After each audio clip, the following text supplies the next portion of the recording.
Good morning to all.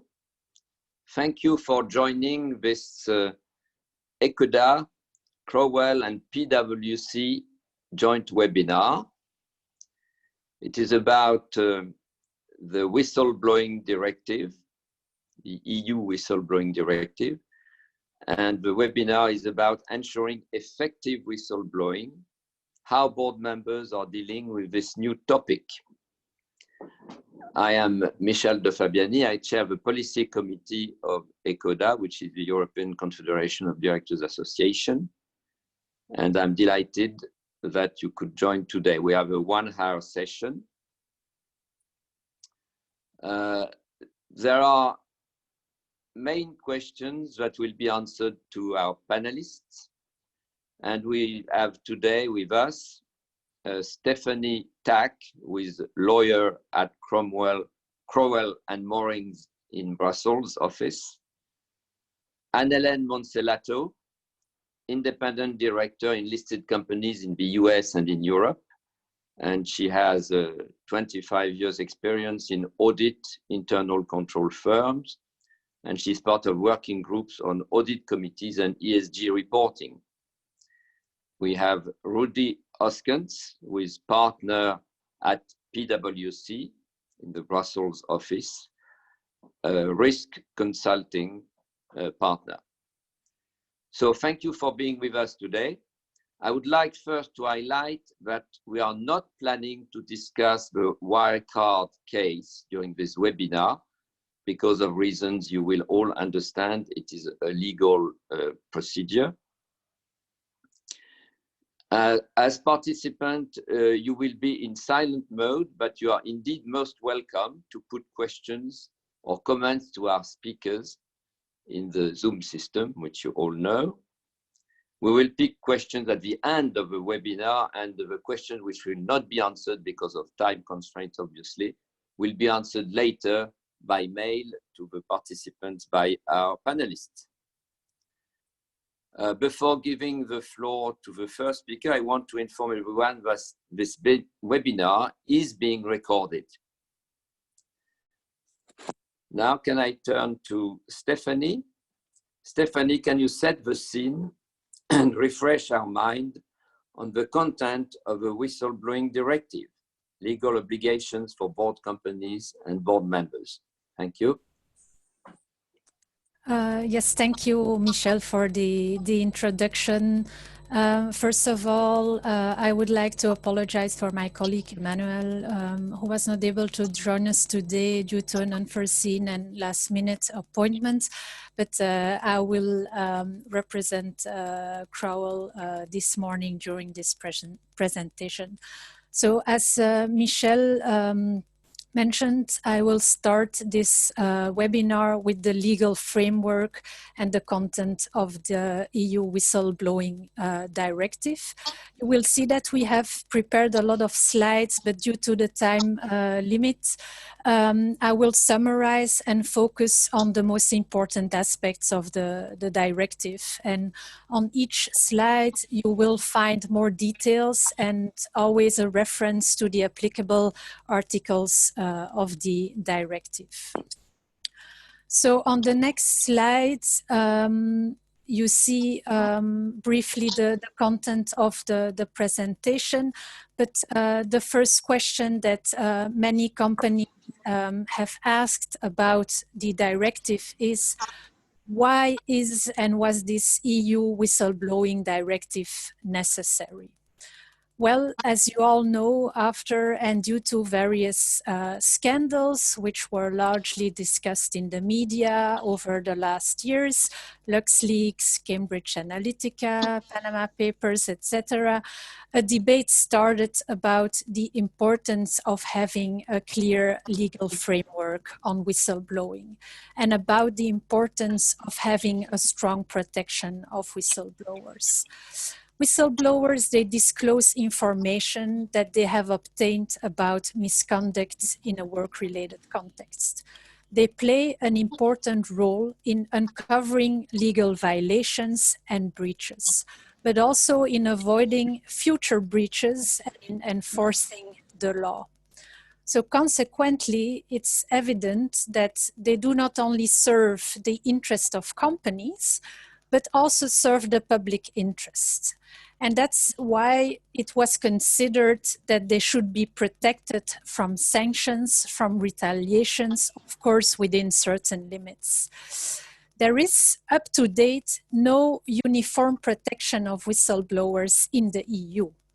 And the whistleblowers are frequently discovered by fear of sanctions and retaliations because many jurisdictions have little to no protection for whistleblowers.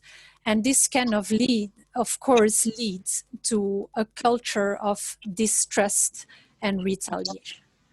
Now, with the Whistleblower Directive in place, whistleblowers will in principle enjoy a greater protection. The directive must, however, now be transposed by the EU member states into national legislation by December 17, 2021. So, the directive's goal includes two parts. You can see how it is mentioned in Article 1 of the directive, but the directive provides minimum standards to be complied with by the member states. First, in order to create effective reporting channels and procedures. I will discuss that briefly later.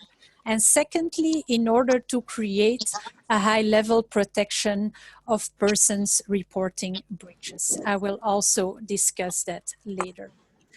As the directive concerns only minimum standard provisions, member states, they can introduce more favorable provisions when implementing, when transposing the directive in national law. Now, before explaining the companies and the member states' obligations, it is important to briefly explain the personal and the material scope of the directive. With regard to the personal scope of application, the directive defines a broad personal scope in order to guarantee the greatest protection possible.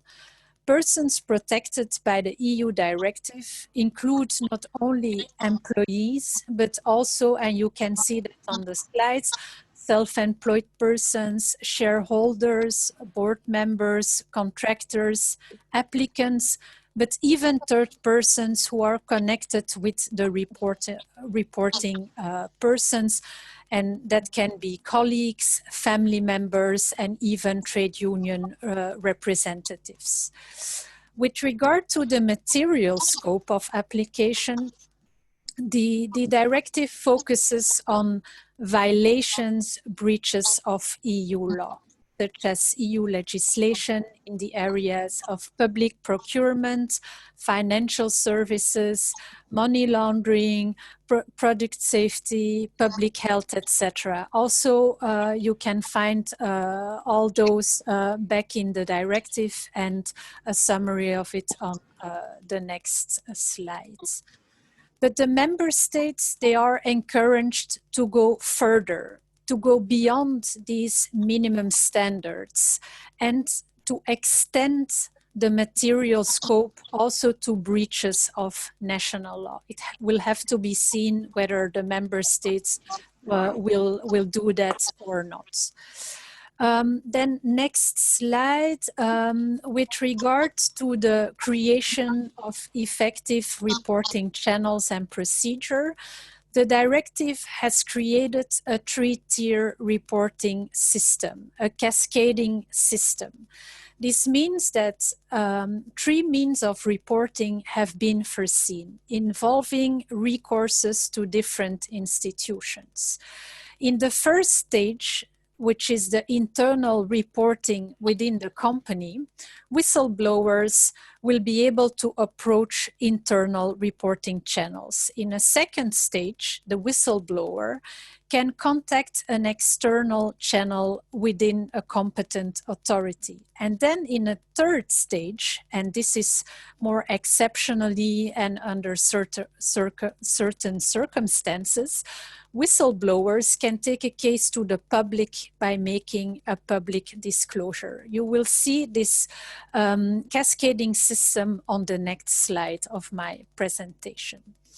Member states are expected to encourage whistleblowers to use the internal channels first, if these internal channels can effectively help in addressing the breaches, and if there is no need to fear retaliation. The directive states that whistleblowers should be able to choose the most appropriate reporting channel depending on the individual circumstances of the case. So what is important? Well, it's the perception of the whistleblower. And that means that the whistleblower must have trust in the internal reporting channel and procedures in order to choose for that internal reporting channel first.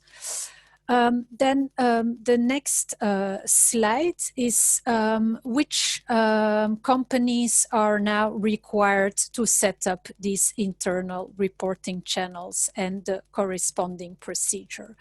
Well, first of all, companies in the private sector with more than 50 workers.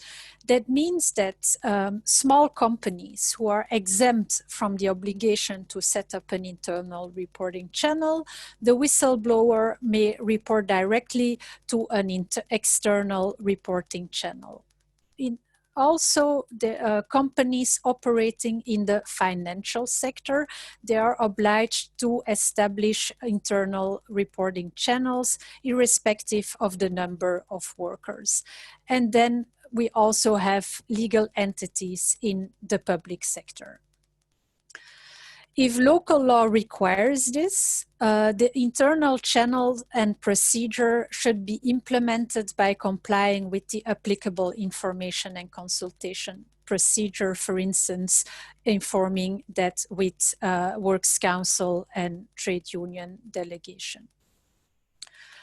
The directive provides several safeguards to ensure that the reporting channels are operated effectively and require reporting to be designed securely and confidentially. With regard to the external reporting channels, the member states should designate the competent authorities and ensure that these authorities set up the independent reporting channels. Also, the directive provides for these external reporting channels modalities and procedures to be complied with. A summary can be found in the presentation, and the respective articles are also included so that you can go back to the directive. Finally, and under certain conditions, the option is available to take a matter to the public, for instance, via online platforms, the media, social media, etc. However, public disclosure is only permitted if a prior internal or external reporting did not result in an appropriate reaction within the set deadlines, or the whistleblower is justified in assuming that the reported breach represents a threat to the public interest, or in case of an external reporting, there is a risk of retaliation or only minor prospects of success for effectively dealing with the breach violation. And now we arrive at the protection post-reporting. Is and when is the whistleblower protected against retaliation? Well, if the appropriate procedures are followed, the directive provides for a protection against retaliation. As I already mentioned, the definition of whistleblower reporting persons is broad, so not only employees are protected. And the directive requires member states to take measures necessary to exclude any form of retaliation against the whistleblowers. To enjoy protection, reporting persons should have had reasonable grounds to believe that the information on breaches reported was true at the time of the reporting and that such information fell within the scope of the EU Whistleblower Directive. In addition, of course, to be protected, the whistleblower has reported internally or externally or made a public disclosure if the conditions for that public disclosures were met. You will see that the directive provides for a non-exhaustive list of what has to be found as retaliation. It's a very broad definition, and it includes a lot of measures, sanctions that can be taken towards employees or other protected persons. I will now close my part of the presentation with just 3 attention points. The first one is that, as mentioned, the EU directive still has to be transposed by the EU member states in national law. It will have to be seen how the directive will be transposed and whether member states will go further. Consequently, there will be likely again not be a uniform system in place within Europe. Each country will have its own rules, but of course the directive will be the basis. A second attention point is that companies who already have a whistleblower reporting system, they should review their procedures in light of the new rules, and they will possibly need to implement the additional internal channels or modify their existing channels and procedures. And then my last point, and I think it's very important, is that companies, they should know that they also have an interest of their own in uncovering breaches, irregularities in the company. The whistleblower protection is therefore also in the interest of the company. And companies, they should see that this EU directive is not just a burden or something negative. If you have a well-functioning whistleblowing system, that can create great opportunities and benefits for the company as well.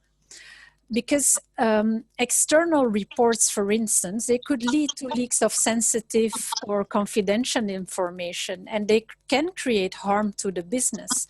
So companies, they should try to strive to create internal reporting channels and procedures which are perceived positive by the employees, because a certain level of trust and perception of independence are needed in order to facilitate the internal reporting and to avoiding external reporting or public disclosure. And this was my final conclusion. Thank you. Thank you very much. So I understand that it's time and it's good to have a good whistleblowing process in place. Certainly better than having media or social networks rumors. Okay, thank you very much. Anyway, your slides will be distributed to all participants.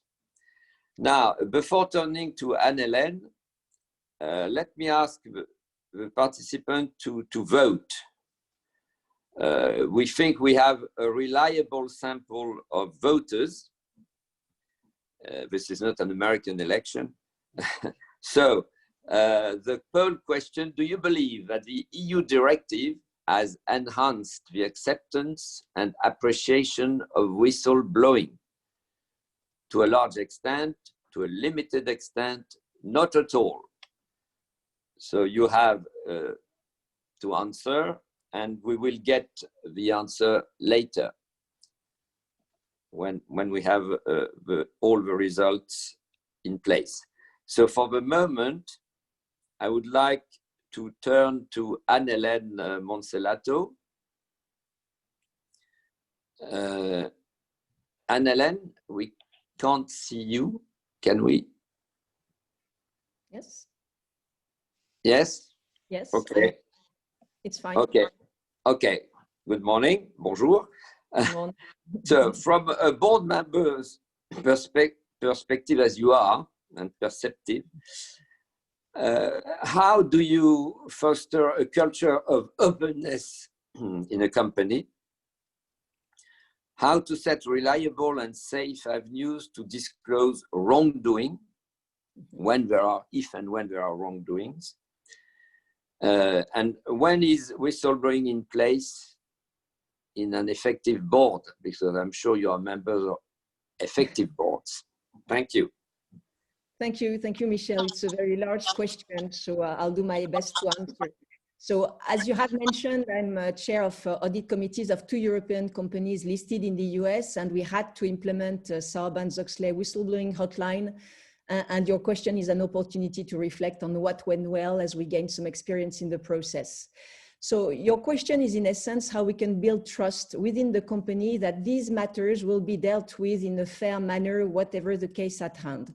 And let's be clear, as a board, your risk appetite is very low regarding a breach or a violation of regulation. It can happen, but then it must be promptly detected and remediated. So obviously, it's very important, as Stéphanie said, to have a clear and robust process known to everybody to bring clarity and effective remediation to what are usually highly sensitive matters. But I would like to point out that the whistleblowing process is not standalone or something out of the blue.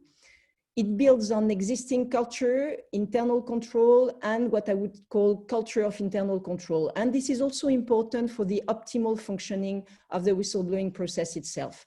So I will do a little detour by some prerequisites before discussing some attention point on how we designed what we believe is a robust whistleblowing process.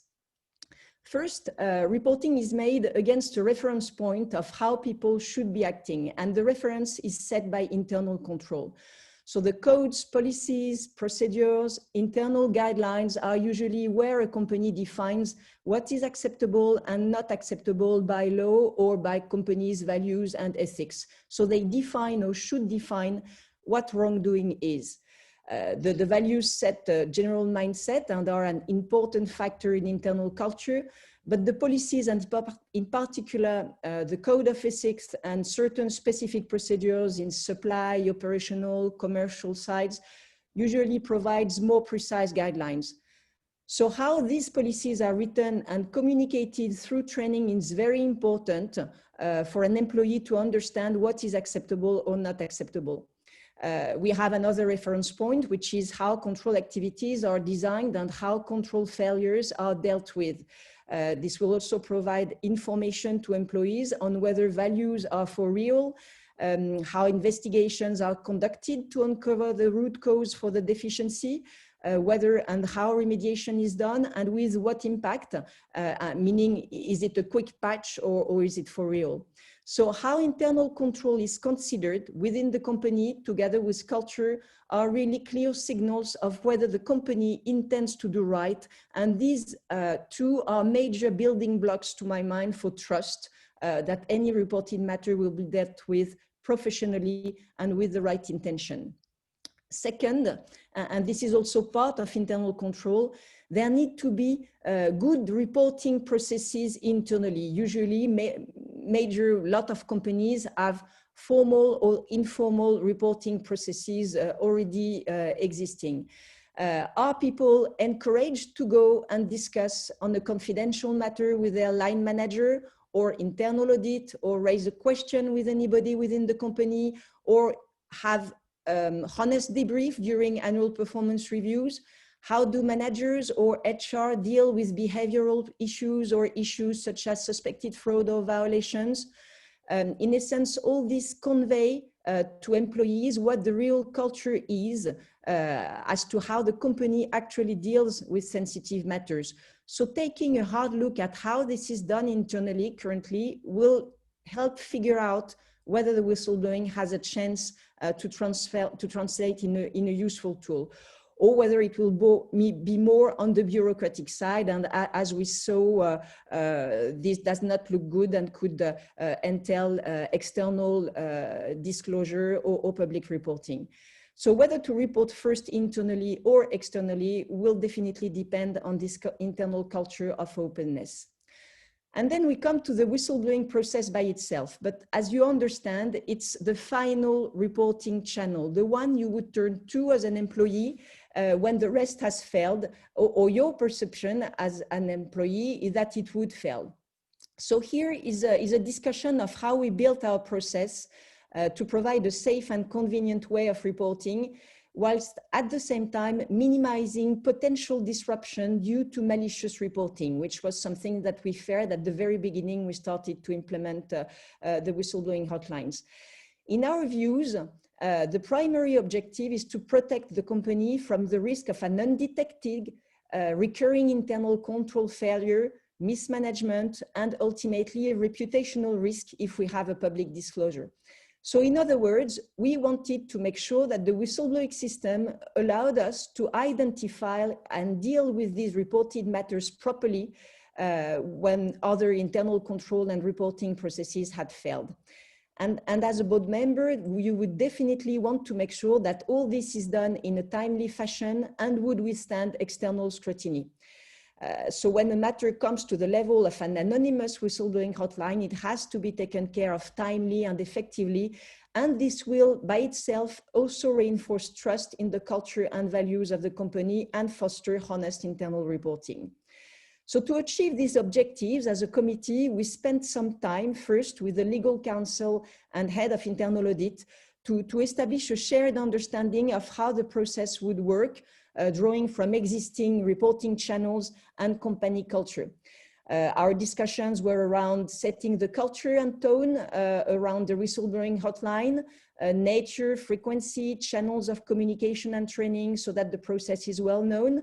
And we have the knowledge of our whistleblowing hotline being tested on a regular basis as part of our internal control assessment. We also discussed developing the policy with sufficient details so that it would facilitate the reporting, is the scope of matters covered and reporting persons clear to everybody. And this has a direct impact on how people will report, but also on how we should communicate. We discussed expectations regarding the investigation process in advance of any matters reported. And in particular, we all agreed that on certain matters, we would probably need the involvement of an external advisor. We were very clear that we wanted above all that the reporting would be first made internally. So the process needed to be well designed to that effect. And we were also very clear that we wanted to prevent malicious reporting. So we made clear that malicious reporting could result in disciplinary action, etc. We were very careful of writing the policy in plain English, meaning not too legalistic, although reviewed by our US lawyers, so that it could be easily understood by all categories of personnel. In addition to expected topics, we discussed how we would deal with the reported information, the protection measures, obviously, the fact that the policy would not prevent any external reporting and who to call for any question on the policies, so that it was written in a sense with the eyes of a potential reporting person in mind. So the whistleblowing policy is visible in our intranet. So remember, it's a US whistleblowing policy, not yet an EU one. But also it is referenced in all the other policies as a possibility for anonymous reporting. And we constantly reaffirm that we value transparency and honest feedback.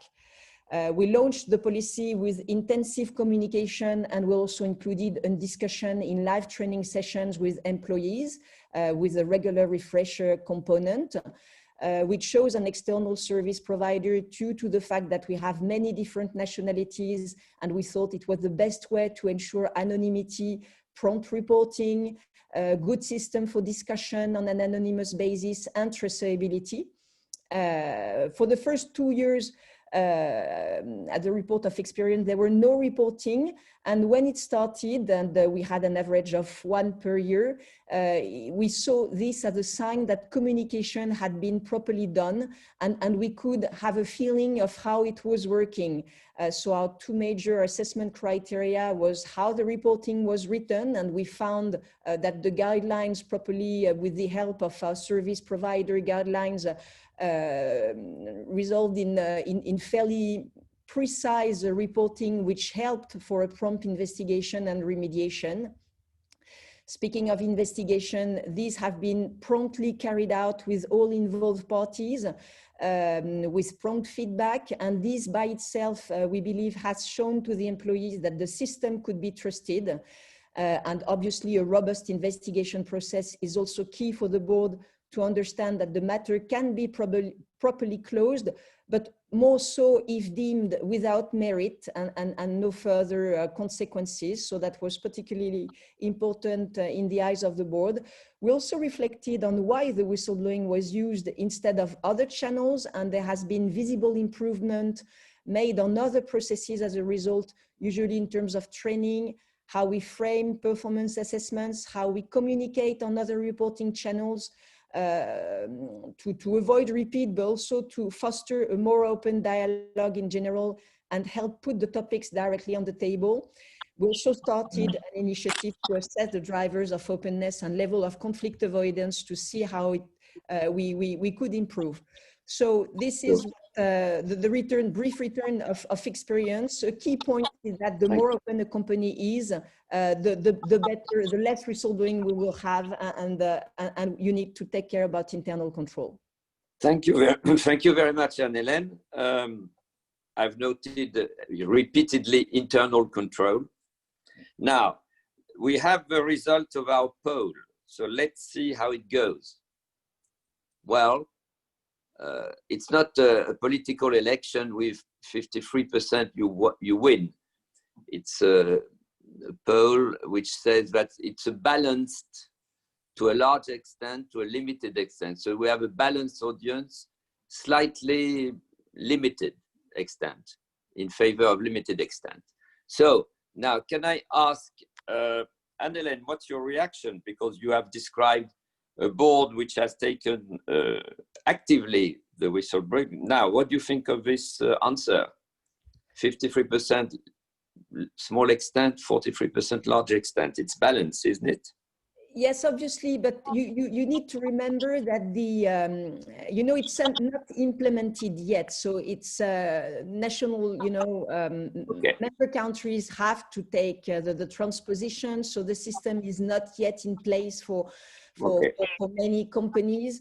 So obviously, with the scope of all the entities which are covered in the EU regime compared to the US regime, we should have, I feel, a learning curve once it's transposed and implemented, which should be much quicker. Okay. So no surprise with the response. We'll have a different result in 2 years from now, I believe.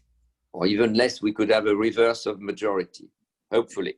Now, I would like to go to the US reference, which you also gave. Stéphanie, Anne-Hélène, you both operate in the US. So Stéphanie, first, what differences do you observe on whistleblowing practices and seen from the US versus EU? Thank you. Well, there are indeed differences between the EU system, EU Whistleblower Directive, and the US regulations. First of all, there are some cultural differences. As many of you know, the US has a long whistleblower history compared to the EU. And in the US, there are many state regulations in place for various sectors and industries. So there are different whistleblowers systems, regulations in place. Anne-Hélène already mentions the Sarbanes-Oxley, but there is also the Dodd-Frank Act, the Affordable Care Act, etc. So on many levels, there are different regulations in the US. And in the US, whistleblowers, they are often seen also in big Hollywood films as fighters against the corruption, misconduct for the benefit of all. It goes further than just companies, etc. They really are seen as crusaders against corruption. And when you look at US legislation and US regulations, you see that the legislative framework reflects a similar attitude. And this is compared to other countries, such as in the EU. There is a more cultural hostility towards whistleblowing, and maybe that will change when each EU country will have transposed the EU whistleblower in its national law. And as Anne-Hélène said, maybe things will be different in a few years. And when we look at the real differences, one of the main differences between the two systems is that the EU directive does not provide for a specific financial reward for whistleblowers compared to the US, where in many cases whistleblowers, they can receive a certain percentage of a fine imposed on the company or the person who committed the wrongdoing, the misconduct, the breach. And there are US studies that show that such measures indeed increase the amount of reporting. But the EU approach is that such rewards can lead to more negative consequences, that they could incentivize false or opportunistic reports and even may cause distrust among employees. And such rewards could divert the purpose of the reporting in the public interest to the personal gain of whistleblowers, thus making it or whistleblowing appear as a more commercial transaction. I don't know if Anne-Hélène has some comments on this based on her experience. Anne-Hélène, a quick view. I think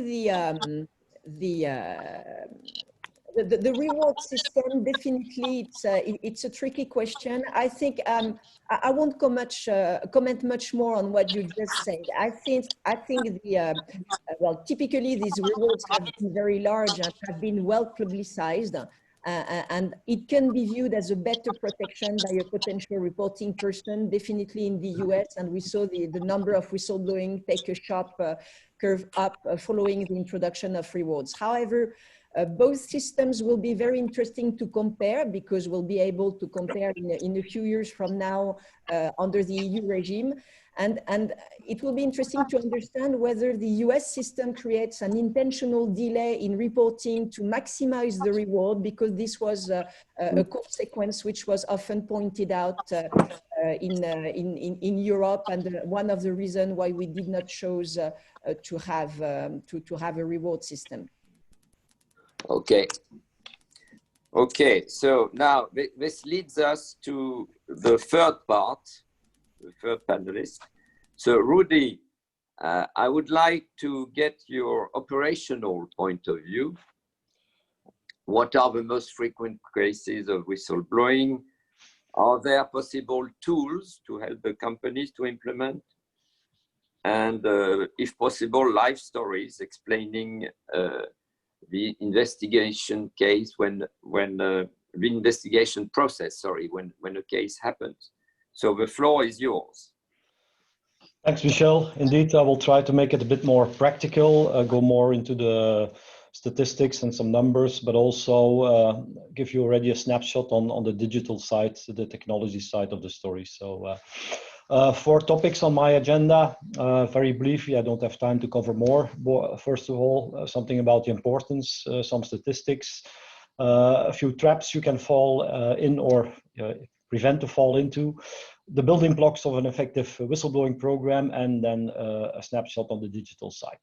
So first, next slide, please. First of all, some statistics. These statistics are built from First of all, the Global Economic Crime Survey, we do it at PwC every 2 years, but also the ACFE report to the nations of 2020. Some statistics, there's of course a lot more background on this, but I think what's important to say is it's important to be prepared. First of all, you see the number, 47% of the companies, not only Belgium, but also Europe worldwide, has experienced any kind of economical crime in the past 24 months, which is a huge number. On average, the companies participating in these surveys, which is a few thousand around the world, they said they experienced in the past 24 months 6 kinds of economical crime as a whole. And that varies from customer fraud, cyber, anti-money laundering, bribery, corruption, accounting fraud, antitrust, anti-money laundering, you name it. So it's quite a broad spectrum. And secondly, it's as well an external problem as an internal problem. So that's also very relevant to say. Secondly, it's also about reducing exposure. Companies that have a whistleblowing platform already due to SARBOX or any other legislation, fraud losses or economical crime losses are 40%, 49% less than companies not having anything in place. Also, the cost reduction mounts up to 42% if you have something in place compared to when you don't do anything. Last point I wanted to mention as a statistic is it's also about increasing detection. Almost half, 43% of frauds are detected by a tip. This tip can be internal, can be external, can be through a whistleblowing platform, but it can also be by accident, which is still a very huge number to deal with. Next slide, please.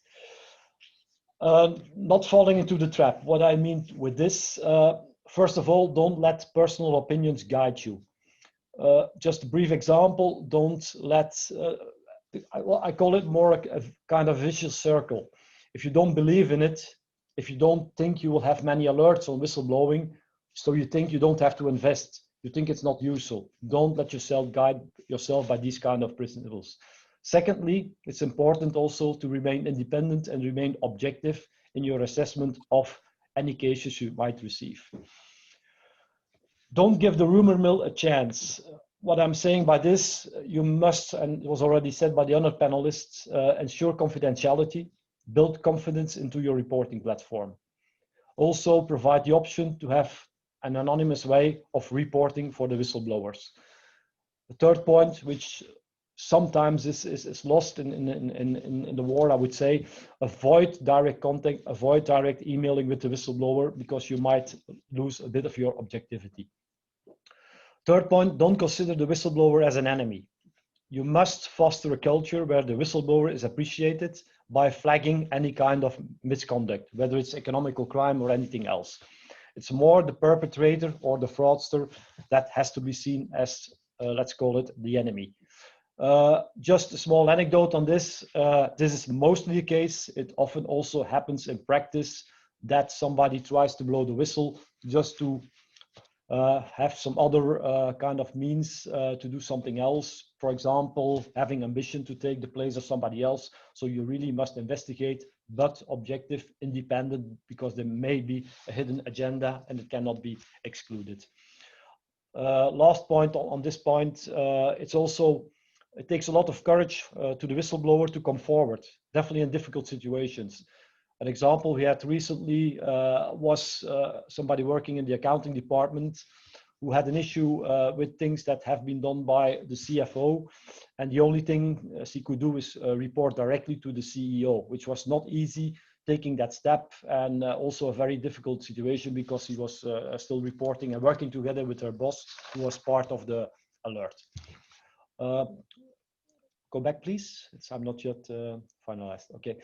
Don't underestimate the risks. You should take all alerts serious. They can be from a financial risk, reputational risk, regulatory risk, fraud risk. It could be an harassment. It could be anything. So it's very also important keeping the control over the misconduct from an internal perspective. Last point, don't take protective measures reactively. Don't take measures based on only allegations. Consider an investigation whether it's internal or external, up to you to decide. It also depends a bit on objectivity and whether internally this can be feasible. And if you have any doubt, please consult with your legal counsel. Next slide, please. Some building blocks. Going to run quite quickly through these. First of all, planning and design. It should, of course, be part of the integration in a broader compliance program. Designing or updating your own policies and procedures. You have to provide training, whether it's to your employees as such, how and when to report, as to your case handlers, how to assess the complaints, and how to conduct an investigation. It's also about designing and testing whether the things you put in place are also fit for purpose. Implementation, it would be well to have a digital solution, coming back to that in a minute. Of course, ensuring compliance with GDPR and all the other kinds of regulations you have around you. And last but not least, also have the necessary as well internal and external awareness campaigns. Case management, where we're going through the investigation. Investigation, of course, must be done impartially, independent, objectively, and confidential, which is definitely key. Very important is to have a forensic mindset. What I mean, you need to have attention to detail, and an analytical mindset, and also rather good interviewing skills, which also involves mostly a multidisciplinary team, where you need audit, legal, or technology profiles to deal with the case. On the reporting side, of course, you must report on the case, qualify the issues you identified, but also propose mitigating measures. The remediation part is as important as the response part. And last but not least, also inform the whistleblower of the actions that have been taken at the end of the investigation. And that leaves, of course, also room for continuous improvement. You can have key trends by dashboards, what kind of trends have been mentioned, what kind of persons do the reporting. You can update your risk universe and amend and update your procedures and processes where necessary. Next slide, please. Last but not least, I think your tomorrow is all about technology and digital. So if you go whistleblowing and you want to comply with the new directive, I think you really need to go digital in this field. First of all, because you need a reporting channel which should be available 24/7 all the year round. And a digital portal, of course, is always available, which is not always the case for I would say, the more traditional channels like phone calls or a person you can talk to. Secondly, you need to be able to communicate with the whistleblower, and mostly in an anonymous way. Digital solutions allow for communication with the whistleblower, even if the person wants to stay anonymous throughout the inquiry. In digital platforms, a case gets a case number. The whistleblower can choose a kind of a password, and in that case, no email address is even required. Of course, you can always opt to stay visible and not to be anonymous. That's also a possibility. These platforms are also up to date and compliant with international legislation, including GDPR. For example, looking at Portugal, for example, in Portugal, it's not possible to report in an anonymous way. So if you have to select Portugal in the kind of a tool, this option is not available to report anonymous. Also, these providers provide the highest security standards and also the necessary technical safeguards with regards to data protection, for example, servers that have to be located in the European Union. It also allows for audit and monitoring, also the necessary logs, which you can show whether there would be an inquiry by a regulator, by an external auditor, or whoever who wants to have access to what has been done and what has been monitored. And it's also an essential part of improving your process and your procedures in a continuous way, and where necessary, re-evaluate the process. Last but not least, these kind of tools are also available to internal and external stakeholders, seen the broad definition of a reporting person, as we heard before. So your whistleblowing channel needs to be available to as well internal as external person. Also, the importance of these kinds of solutions is that a connection with your internal network within the company is not needed. It's fully offline and available to the web. This is more or less within my time frame what I could say. So it stays important to have definitely that critical mindset, stay objective, and have the nice tools and the right communication with as well your internal as external stakeholders to have the necessary tools to have access to. Thank you. Well, thank you very much, Rudy. Well, I've noted that any alert can be serious and the scope is immense. Well, it covers everything. Everything is possible to happen in a company. So we have to take it seriously. I think I would like to take one question from the audience, which is a question regarding investors. And the question is for, I would like all the panelists to give a quick answer, which is, have you noticed an increased interest by the investors on the whistleblowing question? And is it a topic which is discussed when there are roadshows or discussions with investors, proxies? Anne-Hélène, maybe you want to answer first, and then we ask our colleague. It's well, so far being companies listed in Europe and in the US, there has been no questions on the whistleblowing hotline. It's a feature that we have, that we take seriously, definitely seriously, but no questions. No specific interest. Obviously, at some point, with the greater importance of the G in ESG reporting, it might be something which will trigger some questions from shareholders, AG meetings, and so on. But currently, not the case. Okay, Rudy. Rudy, not the case? Sorry, I was still on mute. No, I can fully concur with what Anne-Hélène was saying on this. Okay. Yeah. Stéphanie, I imagine the same? Yes, same, I confirm. Okay, so it's a bit early probably, but the issue is that when something happens through whistleblowing, it could be a big issue. So maybe it's something which will come later. Okay, other questions which we could answer quickly?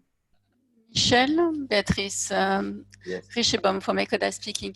There is one question, I think it is addressed to Rudy.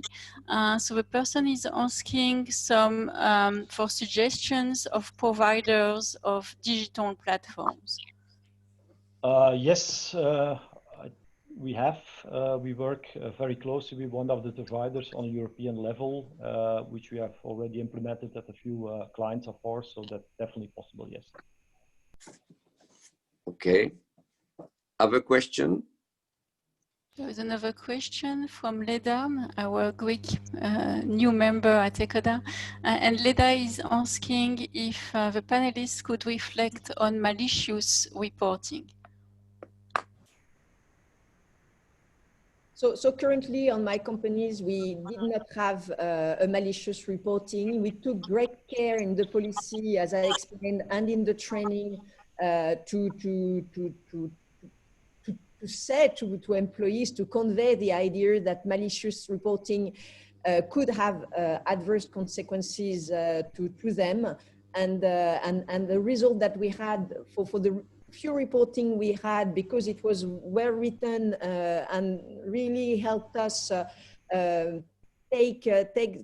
tackle the topic, the matter at hand very quickly.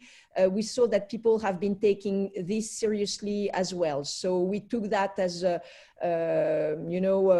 good point for how we wrote the policies. So definitely how we communicate the regime, the whistleblowing regime to the employees will influence the nature of the reporting that we get in terms of format and content.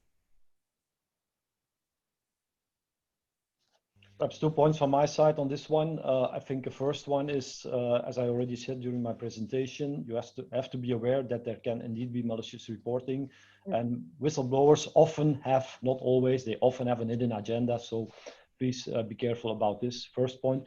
Secondly, on the digital tools side, digital tools also offer the opportunity to flag what can be reported, what cannot be reported. So it's very easy to work. So it also avoids a lot of malicious reports or reports that are not linked to what has to be in the whistleblowing system. Then maybe one last point from my side is that the EU directive leaves it up to the member states to determine sanctions that can be imposed when there is a malicious reporting. And of course, there is a protection for whistleblowers, but there are also certain rights for the persons against whom a report was made. For instance, the right to a fair trial, presumption of innocence, the right to defense, the right to access the file, etc. So the EU directive has provided also there some minimum standards to be implemented by the member states. Michel? Any other question? Yes, Michel, we have a quite a technical question, I think that should be for Stéphanie. So the question is, please clarify the relation between contractual non-disclosure agreement that freelancers and third parties have to sign versus the possibility of whistleblowing according to this directive. Stéphanie? Yes, so the EU directive states that there is no liability of any kind, so no civil, no criminal, no employment-related or administrative liability as a result of the reporting or a public disclosure. That means, for instance, that if a freelancer or even an employee or another third party working for your company reported externally to authorities or made a public disclosure in a lawful way in accordance with the EU directive, that person will be exempted from any liability which could result from a restriction, from a contractual restriction on disclosure of information. So even if there is an NDA in place, if all the procedures as determined by the EU directive and later on transposed by the member states is complied with, then there is no liability. And that's why I emphasize once more the importance to have a good internal channel in order to avoid public disclosures or external reporting that could indeed result in reporting of confidential information about the company. So a good internal channel is really important, and that should be open not only to your employees but also to contractors, your consultants, third parties working for your company, freelancers, in order to avoid that they go external, that they go to the public. Okay. Okay, can we take the last question or? Yes, there is one last question. Yeah. Well, I have a feeling that Anne-Hélène has already responded to it to a certain extent. So the question is, over the last few years, there have been many press reported examples of whistleblowers who have suffered retaliation from companies and who have suffered longer term and unemployability stigmatization. Does this not suggest that at least whistleblower processes and protections are inadequate? Okay, Anne-Hélène, and then we close.